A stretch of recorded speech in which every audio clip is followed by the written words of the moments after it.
Bismillahirrahmanirrahim. Assalamu alaikum. I hope you are healthy by the grace of Allah Almighty. You are watching my YouTube channel Mubarak Ali official. Dear, आज की video में हम third domain की बात करेंगे। हमने शुरू किया था एफएससी पार्ट 1 का पहला चैप्टर बायोडाइवर्सिटी एंड क्लासिफिकेशन का। उसमें आज हम बात करेंगे डोमेन यूकैरिया या कह लें यूकैरियोट्स की, क्योंकि जानदारों को क्लासिफाई किया था तीन बड़ी डोमेन में। पहली डोमेन आर्किया था, उसको हमने डिस्कस कर लिया। उसके बाद डोमेन बैक्टीरिया को हमने डिस्कस किया। आज हम बात करने जा रहे हैं डोमेन यूकैरिया, मीन यूकैरियोट्स को देखेंगे। तो अगर बात करें डोमेन यूकैरिया की, इंक्लूड किया गया ऑल लाइफ फॉर्म, वो तमाम life form with eukaryotic cell. जो यूकैरियोटिक सेल थे या ऐसे जानदार जो यूकैरियोटिक सेल रखते हैं, जिनके सेल में वाज़ेह तौर पे न्यूक्लियस होता है, उनको डोमेन यूकैरिया के अंदर क्या किया गया, शामिल किया गया।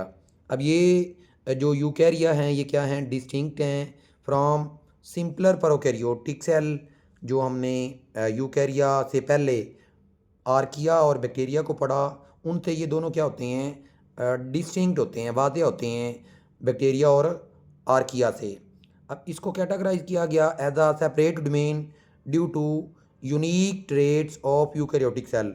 इसको अलहदा से एक अलग डोमेन में रखा गया। तो उसकी क्या रीज़न थी? तो इसके अंदर कुछ यूनिक, कुछ अलग फीचर देखे गए, कुछ ट्रेट्स देखी गई, कुछ खसूसियात देखी गई। तो वो खसूसियात कौन कौन सी हैं, उनको वन बाय वन करके हम देखते हैं। सबसे पहली जो खसूसियात है वो है सेल स्ट्रक्चर। अब अगर बात करें यूकैरिया के सेल स्ट्रक्चर की, तो इसके हर सेल के अंदर क्या होता है, ट्रू न्यूक्लियस। हर सेल में वाज़ेह तौर पे न्यूक्लियस मौजूद होता है, इनक्लोज्ड बाय न्यूक्लियर मेम्ब्रेन। एक सेल है, तो इस सेल के अंदर क्या है, वाज़ेह तौर पे न्यूक्लियस है, और न्यूक्लियस के बाहर भी क्या है, सेल मेम्ब्रेन है। उसको क्या बोलेंगे, न्यूक्लियर मेम्ब्रेन। ये सेल मेम्ब्रेन होगी, और न्यूक्लियस के बाहर जो मेम्ब्रेन होती है उसको क्या बोलेंगे, न्यूक्लियर मेम्ब्रेन।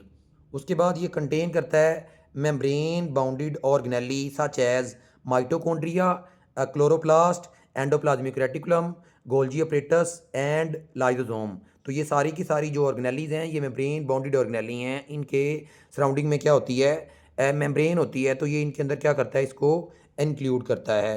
उसके बाद यूकैरियोटिक सेल के अंदर साइटोस्केल्टन होता है। अब साइटोस्केल्टन क्या है, बेसिकली ये एक नेटवर्क है तीन तरह के फाइबर्स का बना हुआ, माइक्रोट्यूब्यूल्स, माइक्रोफिलामेंट और इंटरमीडिएट फिलामेंट। इन तीन फाइबर्स का बना हुआ एक नेटवर्क है साइटोस्केल्टन, जो कि यूकैरियोटिक सेल के स्ट्रक्चर में क्या होता है, मौजूद होता है।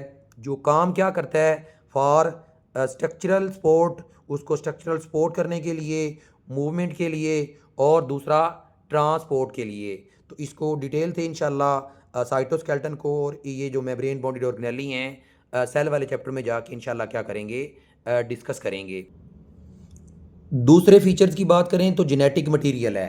तो DNA is organised into multiple linear chromosome inside the nucleus. Basically जिस तरह से ये आपको एक सेल स्ट्रक्चर नज़र आ रहा है जिसमें डिफरेंट तरह के ऑर्गेनेलीज हैं और ये न्यूक्लियस है।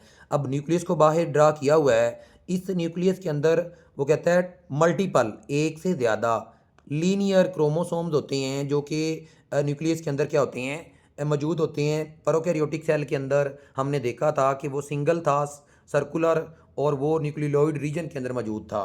अब ये जो डीएनए है, जो इस बेसिकली ये क्रोमोसोम्स इसमें दिखाए गए हैं। तो क्रोमोसोम दो चीज़ों से मिलकर बने हुए होते हैं, एक डीएनए और दूसरे प्रोटीन के साथ। जो डीएनए है जो इस लीनियर क्रोमोसोम के अंदर मौजूद है, DNA is associated with histone protein for organisation and regulation.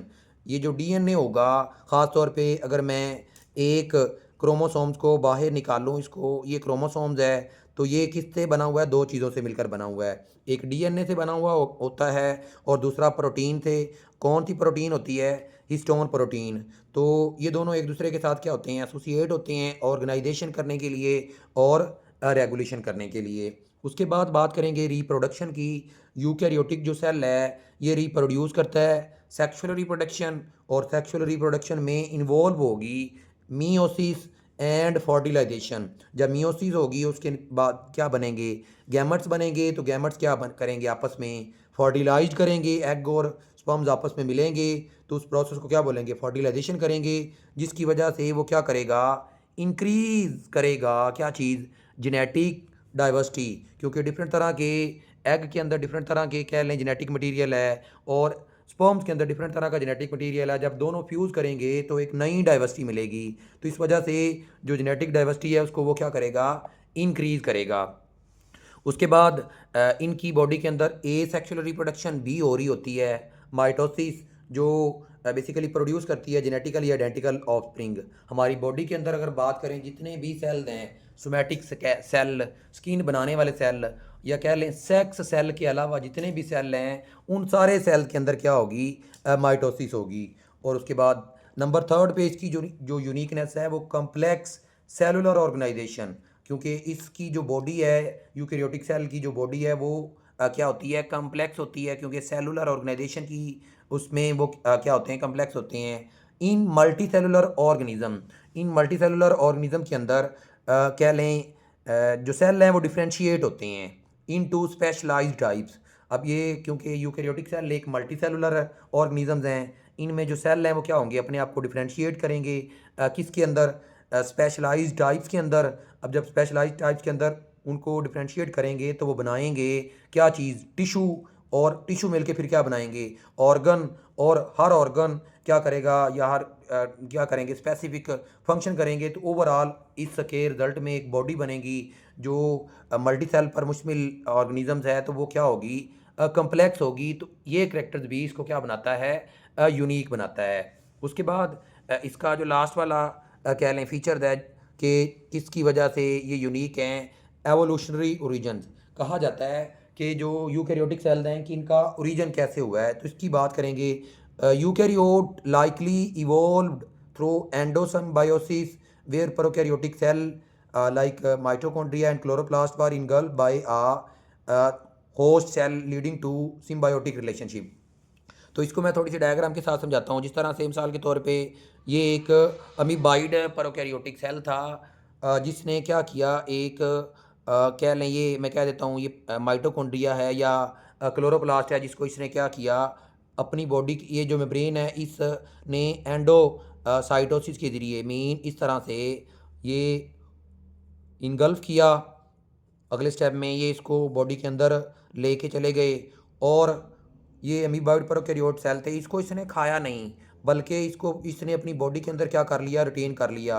अब ये जो ऑर्गेनेली है, ये जो सेल है, बाहर आउटसाइड द एनवायरनमेंट जो काम कर रहा था, इसने वही काम इसके सेल के अंदर करवाया। तो जिसकी वजह से ये वाला जो प्रोकैरियोटिक सेल था, जिस तरह से कहा जाता है जो माइटोकॉन्ड्रिया हैं, इनका जो ओरिजिन है ये पर्पल सल्फर बैक्टीरिया से बेसिकली हुआ है। कैसे हुआ है, उन्होंने, ये अमीबाइड प्रोकैरियोट थे, उन्होंने साइटोसिस के ज़रिए कुछ सेल को जो एरोबिक रिस्पिरेशन करते थे उनको इन्गल्फ किया और उसको रिटेन कर लिया, और सिम्बायोटिक रिलेशनशिप उनके साथ रखा, जिसकी वजह से ये कह लें जो प्रोकैरियोटिक सेल था ये इवॉल्व हो गया किस में, या कह लें कन्वर्ट हो गया किसके अंदर, यूकैरियोटिक सेल के अंदर। तो इस तरह से क्या हुए हैं, यूकैरियोट जो हैं ये क्या हुए हैं, इवॉल्व हुए हैं। तो ये चार फीचर्स हैं। इनके अलावा भी डिफरेंट तरह के फीचर्स हैं, लेकिन आपकी बुक के अंदर जस्ट ओनली 4 फीचर्स बताई गई हैं। तो इस वजह से हमने उन 4 फीचर्स को ही डिस्कस किया। तो इससे पहले हमने 2 डोमेन को डिस्कस कर चुके हैं, आर्किया और बैक्टीरिया को। तीसरी डोमेन को हमने शुरू किया जिसमें हमने इसकी यूनिक फीचर्स को डिस्कस किया। तो इसके बाद इंशाल्लाह ऑनवर्ड अगले लेक्चर में बात करेंगे। थैंक यू, अल्लाह हाफिज़, अस्सलामु अलैकुम।